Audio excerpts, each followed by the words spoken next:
Hi, I'm Monica Seles, and this is how I stay healthy.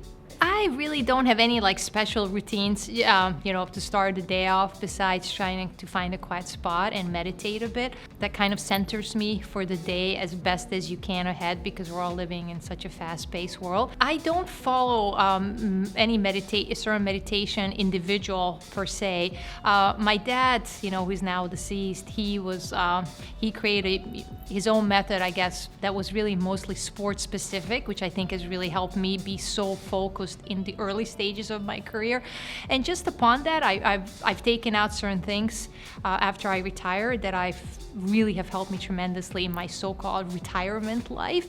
And that's really it. It's a very simple formula, I guess, that you would say, that has worked for me. And what's working, don't mess with it, is my motto.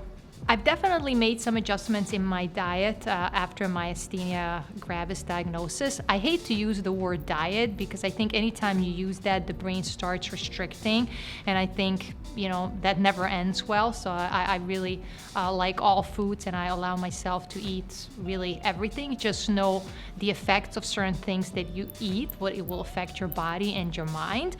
I'm big on moderation mostly, but I think food coming from a European background is more like an enjoyment. So each time I eat, I try to be really mindful and present when I'm eating. That's one tip I would say has really helped me.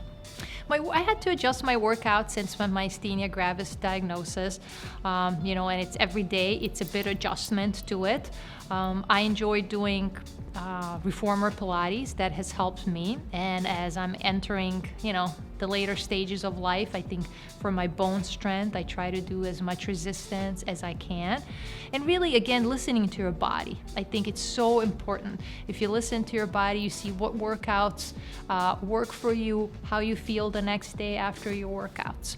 Winding down, that I would say is probably the most consistent wind down, is just spending time with my animals. I love petting my dogs. It's very simple, but to me it's just that transaction of energy that's so pure. And after a crazy day at work or family, I always say that in my life that tennis ball is always bouncing all over the place, but if I learn to adjust and center myself, then I close the day on a happy note.